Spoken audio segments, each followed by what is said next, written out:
Hi folks, thanks very much for joining me again on my wee channel. It's 3/4 of an hour to kick off at Tynecastle. I really need to prepare myself, get properly relaxed. I've had my dinner and I really need to chill out now to have the emotional stamina to get through what usually happens with a Rangers game away from home that's live on the telly. So what's the best way to chill out? Let's talk about the AGM yesterday because that's really relaxing. Nobody gets their knickers in a twist about that, do they? Yeah, this is one of those pods that I definitely wouldn't be putting out on Jersnet. I would have to have the big kind of warning that none of my opinions reflect the opinions of Jersnet. I'm not even going to take that chance. Anybody might misunderstand that. And poor Frankie, who's been running that website for 20 years, and never mind the Jersnet podcast itself, I would get him shut down in an instant. There'll be riots, Rangers supporters up in arms because the thing with the AGM yesterday was it wasn't controversial. I don't think there was anything particularly controversial happening. I'm quite reasonably happy with the board just now, and that in itself, to say it's not controversial, is controversial. It brings about Rammies. I'm not at the AGM. I don't have any shares. I was at a AGM years ago, the David Murray era. I think when John McClellan might have been the chairman at the time, I was smuggled in, and it was quite an experience. Very interesting, very vanilla though. Basically a bit like, by the sounds of things, a bit like yesterday's, and that isn't good enough now for I'm going by the online Ranger support representation online, and it's not always the best arbiter of what the entire Ranger support is feeling, how we're feeling at large. But I think Colin, at Heart and Hand, I have to credit him. He was in the AGM in New Edmiston House yesterday, and he was tweeting out the questions and the answers, or the non-answers that the board were given those questions. The boys at the Rangers Review, Joshua Barry, Derek Clark, they did a wee video out shortly after the AGM had ended yesterday, one of the free videos in Rangers Review. So Stingy here was watching that one, the free video, and it was all very interesting. It was good reporting from them. But I'm just a Rangers supporter. I'm not really interested in having shares. I'm not really interested in being part of the media that's involved with Rangers. So my comments, my views just come as a Rangers supporter who I pay for my season ticket. I have done every year for, I don't know what we're looking at, 25 years now or something. And that was a few years before that, the season ticket as well, before the start of that run. Back to full-time education, so I couldn't. Basically, my entire adult life, when I can afford it, I've had a season ticket. Any money I have, it goes to spare money I have goes towards supporting Rangers. And I don't really want to be seen. I'm not going to be. I like to write about football. I like to talk about it, but I don't really want to be seen as somebody who's trying to be a reporter or trying to be in the media. I'm not interested in being inside Ibrox and getting any press conferences and that. Rangers are just, they're a thing I want to adore and love, and I love the community. And if you start getting too close to the players or the manager or the directors, you become part of the problem as far as fans are concerned. Although if you're positive in any way about the team or the players these days, you're also part of the problem. Happy clapper, and it's everybody's very angry these days. I know that's always been the same with the Rangers support. There's always been a big kind of knee-jerk reactionary element, but ever since 2012, when it comes to matters of the boardroom, we're particularly sensitive. And part of my refusal to get too excited about yesterday, my inability to get too excited about yesterday, is it just seems like yesterday to me that we were having protests outside Pacific Quay, outside the BBC headquarters, because they dared to air a documentary saying Craig White was dodgy. What an anti-Rangers documentary to put out on BBC Scotland, by a guy who also was following Jim Torbert around America to give as much publicity as possible to the Celtic Boys Club paedophile scandal. So it's kind of difficult for me when people online were up in arms about the first question that was being asked being about New Edmiston House as a venue for the AGM. It was difficult for me to get too excited about that when I see some of the stuff that we've let go in the past, or some of the stuff that we have protested about. The Charles Green, talking about as the first person plural pronoun when he's never even been inside Ibrox, and a whole array of directors back in 2013 onwards turning up on television the Friday night before a game against Airdrie at New Broomfield. the Shibury Excelsior Stadium, giving it, oh no, I've always loved Rangers. Ali McCoy, those goals against the other Old Firm team, when he scored that triple touchdown, with the home run in the last quarter of the League Cup final playoff against the Barbarians, I thought it was fantastic. Absolute legend. Love Rangers through and through. We did put up with guys like that for years. And we did put up with them for years. With Charles Green telling us, they try to bring sectarianism to Ibrox. He was trying to tell us that the reason we were in the third division was because of sectarianism within Scottish football. 35,000 season tickets sold, just like that. He's got the biscuits out in the queues for the season tickets and all that kind of stuff. That was all it took to get us going. And we're now trying to make it that we don't want to be mugs. Like John Bennett, who is an actual Rangers supporter. It's all very confused for me, and I get why. I absolutely get why. We've just had to work our way through since 2012. We've gone from a criminal and Craig White to absolute gangsters like the Easdales and all that, and then cowboys like Ashley, and a bit of class, a cowboy who's actually got Rangers at heart, and Dave King. No, David Murray was one basic mistake he made when it came to the EBTs. One mistake he made when it came to paying as little tax as possible for the betterment of the club, so we could get more money to buy more players and do better on the park, like what the fans all around were demanding at the time. And yet Dave King had like 240 odd tax evasion charges against him in South Africa, which I think he was guilty of. He just came to renegotiation. It's not as if it was false accusations. And I've seen people online saying there should be a statue to Dave King outside Ibrox, whereas David Murray is persona non grata and should be hunted to the ends of the earth. He only provided us with the 9 in a row that I'd wanted my entire life, and getting us to a European final for the first time in my entire life. Apart from I was 2 years old when we got to Barcelona in '72. So he made all my dreams come true, and nearly won us the Champions League. So I find it a bit difficult, the attitude. Suddenly we're pretending that we hate guys that we used to love him. We're really down on the board and super. The whole question yesterday, the first guy to stand up and ask a question, New Edmiston House, why is the AGM being held here? Shot down in flames online. What a joke, what a waste of a question. Of all the things you could ask, and everybody just wants to ask about the money that was spent during the summer. That's what everybody wants to ask us. That's what everybody's raging about. You get a chance there to have a right go at the board to prosecute them on the money they spent during the summer. We wanted those players. Announce Lammers. Announce Dessers. You remember that? Every time the SLO put something out there, or the shop advertised a new kit or a friendly coming up. Never mind this. When's Lammers signing? When's Dessers signing? We wanted these guys signed, and you make sure you give that money straight to Michael Beale. Don't be getting in any Mickey Mouse director of football. Look at Postecoglou at Parkhead. He's turned them round sharp style because he's an expert in Japanese football, and he's just went right out there, and he's got some Japanese players that he knows are good for his system, and they're set up absolutely brilliant. So we should do the same thing. We wanted it done like that. The accountability comes in the fact that Michael Beale gets sacked 2 months into this season. Isn't that handy? People will say, isn't that handy? And it's becoming a pattern that the minute the AGM is coming up, better get rid of that manager so that the directors don't get it too tight at the AGM. It would be nice to go an entire season with one manager. But yeah, that in itself is because they know they're going to be held to account. And the fella's asking the question yesterday about the AGM should be in a bigger venue, should go back to the Armadillo. You know what it's like. You're a businessman, you've got the big fancy house, your daughter's getting married. Let's just have the do in the grounds. Let's have it in the garden. Let's get the marquee in there. Remember we did that with the Easdales. We got the tent onto the pitch, facing up to the, quite appropriately, the away section, the away corner between the Broomlin and the Govan stand, and that went really badly for them, and good, because we had to hunt those absolute crooks. That was fantastic that it went really badly for them. So that's we've now got an extension. That big fancy house that we've got, we've now got a fancy extension.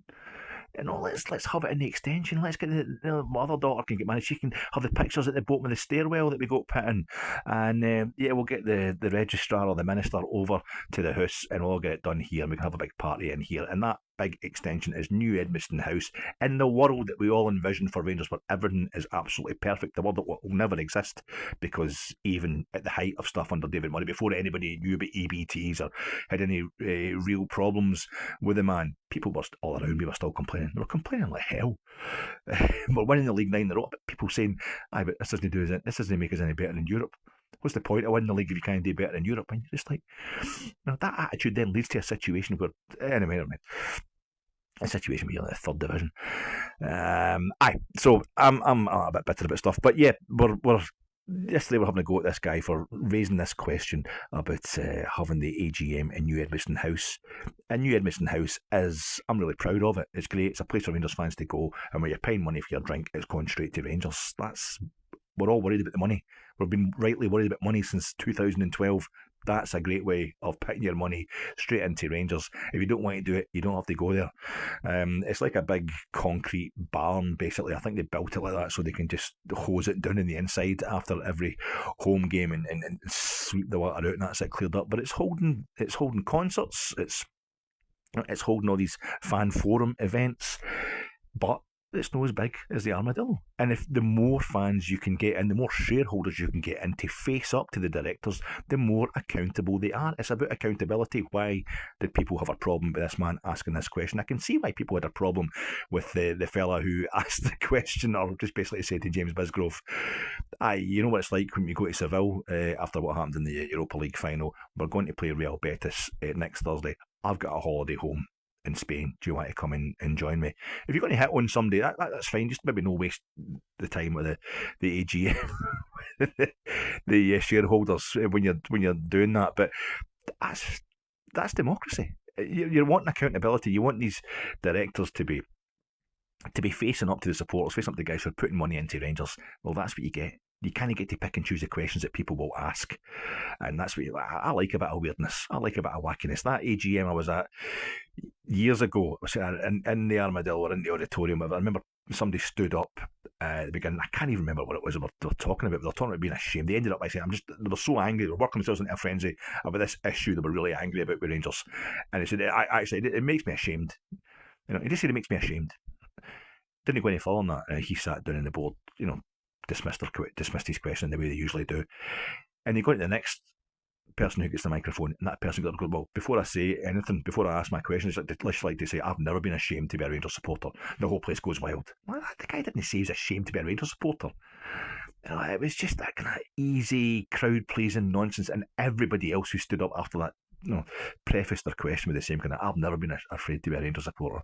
But I remember somebody got up and said, "Why don't the club shop make little golden arrows? Make little golden arrows, tiny ones you can wear as maybe a lapel badge, so that when somebody comes up to you and says, 'What's that?' you can go, 'It's a wee arrow.' What's a wee arrow?" "Because we are a people."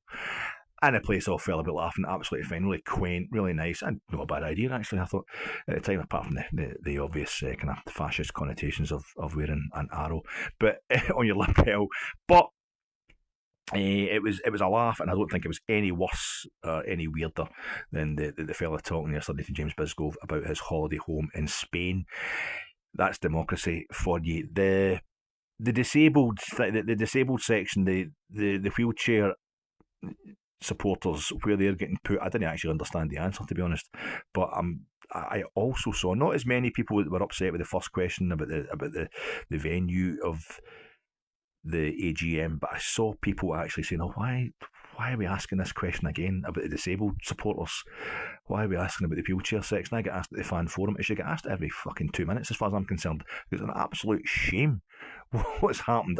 I'm ashamed of myself when it comes to what was happening with the wheelchair section. You'll remember the fella who made a speech at the AGM, or his question at the AGM a couple of years ago. He ends up in tears talking about his wee pal that he's taking along all the time in the wheelchair, getting soaked on the trackside. And I was ashamed because I'd forgotten. I was in tears listening to the guy. It hadn't even occurred to me. I'm sitting in the main stand and I'm like, sometimes when the rain really comes down hard and the wind blows in, you get a wee bit of dampness in the front of the glasses. It's quite irritating. I'm forgetting there's still punters on the track. That's your wheelchair section. That's your wheelchair area. It's the track side. getting absolutely soaked to the skin, and no, like even the players and the linesmen, the ball boys get to run about, and keep themselves basically warm in those kind of conditions. These folk are just sitting there, and as somebody who's getting measured up for his rascal scooter right now in preparation for my heart attack or my stroke or whatever, we've all got to think about the fact that one day we, even if we feel able-bodied at the moment, we might need a bit of wheelchair access if we're going to continue to watch Rangers live in the future. It was the answer was something about the Copeland rear.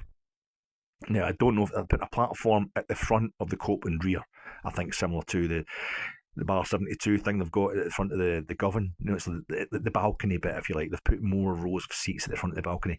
So I don't know if the whole rest of the Copeland's sliding down the way and the wheelchair folk are going up the back, very back of the Copeland, which is a real one extreme to the other when it comes to their current view of the pitch, or if they're going to put the wheelchair folk at the front of the back of the Copeland. Sorry, that was confusing. But the main thing is, something's happening, and they're going to be under half decent shelter, and they're going to get a decent view of the game as well. And I think that's something we should always be asking questions about and always pushing.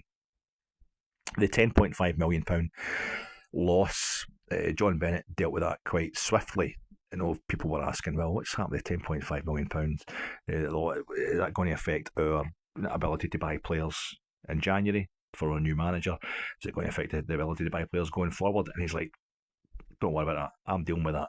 That's nothing to do. That's not going to affect the player trading model or whatever. He says, I'm kicking tyres. I don't know what that means, but he's kicking tyres. I don't know if Ian Skelly's coming back in as a sponsor or something, but I'm kicking tyres, and I'll make sure that we'll get rid of that loss. That's not going to happen again next year, but it won't be because we're changing anything when it comes to buying players. We're not going to sell players or whatever, or stop buying players to take care of that loss. I'll take it. And the way it was like, I'll deal with that. It reminded me of the scene in Heat. Don't start me talking about Heat. That's a 3-hour video, but you didn't start me talking about it. I started talking about it myself. Sorry. The De Niro Pacino film 1995. Michael Mann directed it and said that could be here all night. I've got to watch myself when I'm talking about Heat.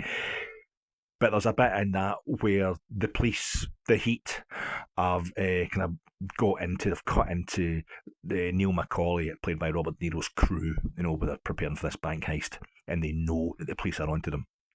So they have a meeting to discuss what they're going to do, the crooks, and it's in it's like a power station, kind of outside a kind of power station. There's lots of pylons and cables everywhere, so that the police surveillance equipment can't pick them up what they're talking about. And Chris Shahurlis, played by Val Kilmer, he asks, he's one of the bad guys, but that's the whole point of the film. Good guys, bad guys, there's no difference. He's part of the criminal crew, and he says to De Niro, how are we going to buy the bank package from Kelso, though? How are we going to buy the bank package from Kelso? Kelso, played by Tom Noonan, who played the Tooth Fairy in another Michael Mann film called Manhunter. He's a serial killer, and I thought he actually reminded me, Philip Clement reminded me of the Tooth Fairy as played by Tom Noonan. Absolutely terrifying character. But in Heat, I could only look at Tom Noonan again after I saw him in Heat, where he's a criminal, but he's a kind of geek, of the kind of geek, the technical expert, like the Q character in James Bond, who explains the MacGuffin stuff. He's computer expert and all that, and he hacks into some architectural drawings. He can get plans for the bank that they want to rob, and he said you can get in there, you can break into the alarm system the night before, switch off their alarm so that when you rob it, the police, they'll be hitting the alarm and it'll not be going through to the police, and you'll be fine to carry on. So he wants a £100,000 advance against a 10% cut for that information. So they say, how are we going to front? How are we going to pay for the bank package for Kelso and De Niro? Neil Macaulay, he just turns around and goes, don't worry about that, I'll front that. And that made me think, that's what I'm reading this. I didn't see John Bennett. I've not seen any video footage of the AGM or anything like that. I'm just reading about this, as I say, on Colin from Heart and Hand's Twitter account and what have you. And I just imagine the way he said it, the way it come across. Don't worry about that, I'll front that. Don't worry about that, I'll sort out that 10.5 million. Don't you worry about your player trading model. That's not going to be affected. I thought, great. And the minute you think something like that, you've got to think, no, he's a businessman. We can't be trusting businessmen, even though obviously he's an actual Rangers supporter, John Bennett. And for me, the whole thing is, how much accountability can you actually have? And it's certainly through an AGM. To the question everybody wanted to ask, as I say, is all about who's responsible for this money that we lost during the summer on Dessers and Lammers, who might score a hat-trick each tonight, in short order at Tynecastle. Who's the account for him? We wanted that to happen, I feel. But also to prosecute that properly, to get into that properly, would take the entire duration of the entire AGM yesterday, and really would take all day. If you want to, once time you get answers back from the board, they wouldn't be satisfactory. You'd want more detail as a result of that. There'd be follow up question upon follow up question. You need to get really forensic with that kind of stuff once you start getting into the accounts and all that kind of thing. So, which is what the AGM is supposed to be all about. So I don't really know how much accountability you can actually get, but we need to push for it whatever way we can. I would never, ever say that we don't. We need to keep their feet over the coals, their feet over the fire, hold them over the coals. I think that's if they've done something bad. You need to keep them accountable anyway, directors. You need to keep on top of them, because for me, businessmen that get to a level where they can own Rangers or they can put money into Rangers, can be on the board at Rangers, their number one priority, the way they've got to that position, is through obsessing with money. It's through putting business first. And they will drop us long before they will drop their businesses or their family, the other things, because that affects their family life or the comfort that they like to live in. So no, you're quite right to hold them to account as much as you possibly can. Even on a small scale, my dad did this. Once my dad had kind of packed in his kind of lifetime job at the GPO, then British Telecom as an engineer, he working kind of part-time jobs and semi-retirement. One of them was as an invigilator. I think he only did it for a couple of weeks. He was an invigilator, and one of the exams was a resit, and there was only one boy sitting the exam, and at the end of it, we was chatting to him. And it was the day before we played in Manchester in the UEFA Cup final. And the boy's a Rangers supporter, and he was saying, I'm going down to Manchester. No, that's good. He said, you have a ticket? He says, no, I don't have a ticket. Maybe you'll get one down there. He said, no, we had tickets. He says, me and my dad got tickets through our season tickets. He says, my dad sold them. They'd actually got tickets, at face value, just through their loyalty to Rangers, same as I did. And the chat at that time was about how much tickets were getting sold for and bought for in the black market. And his dad got offered £1,000 for the pair and sold them because he was a businessman. He was a small-time businessman, had a small business, but obviously a guy who lives on profit and loss. He just couldn't resist it. This is like, maybe the face value was 60, 70 quid for the two tickets. Somebody's offering him £1,000. I've got to take that. I think the idea was we were going to try and buy tickets for maybe a couple of £100 down there, but it was just insane. The thought at that point of giving away my tickets, selling it for anything, like as Withnail says, it's free to those who can afford it, very expensive to those who can't. It made my blood run cold. I had no way I could have sold that ticket for any amount of money. But that's your business, man. That's how they've got to that point where they make that amount of money, because they live by profit and loss. They live by money. So yeah, we absolutely have to hold business. That's what happened with David Murray, who made so many of my childhood dreams come true, as when he owned Rangers. Just ticked off all those things that were hanging over me as a kid. Celtic had won 9 in a row, we hadn't. Gone. Nearly a European final. I was 2 years old. We won the Cup Winners' Cup in Barcelona. I didn't remember it. I was obsessed with European football. He got us to another European final. I was there watching it. That was fine. And their manager we lost to was a guy he'd also had employed as Rangers manager, Dick Advocat. It got us to a goal from the Champions League final, the closest any Scottish club has ever come to winning it again after 1970. Celtic were also runners up in the 1970 final, but that was a big thing that Celtic had over us, especially when I was growing up. It really peed me off, and that's the closest we've ever come to correcting it. At what price though? Like the guy, almost killed the club, etc. Well, I remember everybody wanted rid of him, and he kept trying not to sell it to dodgy folk, and he was getting told he was at it, get it sold, and eventually he did. So I don't believe for a second he didn't know how dodgy Craig White was. Anybody with eyes could see how dodgy he was, but Rangers supporters at the time were welcoming Craig White with open arms. Not I, and I was getting a hard time for writing about the fact he was obviously bent. But anyway, you've got to keep the directors held to account about the accounts. And the one thing that we're away to Tynecastle tonight, and there's a wee ticket. We're at Tynecastle tonight, and it's a wee ticket. That's a whole ticket from 1987. When we lost to Hamilton Accies in the Scottish Cup at Ibrox. Hamilton Accies bottom of the league, and that was an absolute nightmare for Souness. And the following week we went to a Hearts team who nearly won the league the season before, lost it in goal difference to Celtic, and hadn't been beat at home for 18 months, and we pumped them 5-2. That was the response. I got so drunk the Friday night before that, just a young guy at the time, I was only like 18.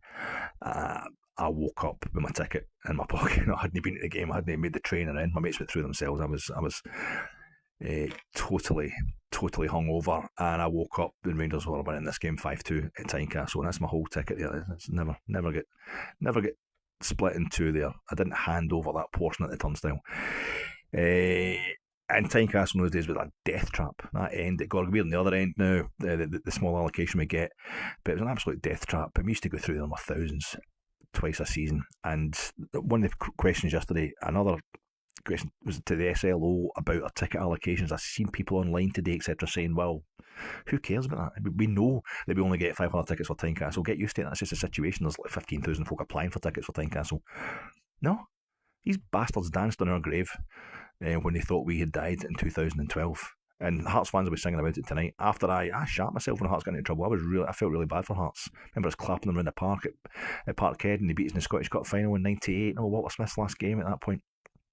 The whole 9-0 team breaking up and all that, and we're applauding Hearts in the park for winning the first Scottish Cup in decades. I remember cheering them at Ibrox a couple of times, big cheers at Ibrox when Hearts had a good result. We're having a good result at half time in Europe, getting announced across the tannoys, and this is what we get, you know. We were actively worried when Hearts were in financial trouble, and this is what we've been getting from them. Celtic, Aberdeen, Hibs, doesn't it bother me? They slag us about that stuff. That's their job. But I felt quite hurt when Hearts sang that song. And more than anything else, though, it's just for years and years, Hearts were dodgy when it came to the financial stuff. Decades, and we always went through there. And that flipping death trap. We loved it. Don't get me wrong. It was great fun, but it was open. It was, exposed to the elements.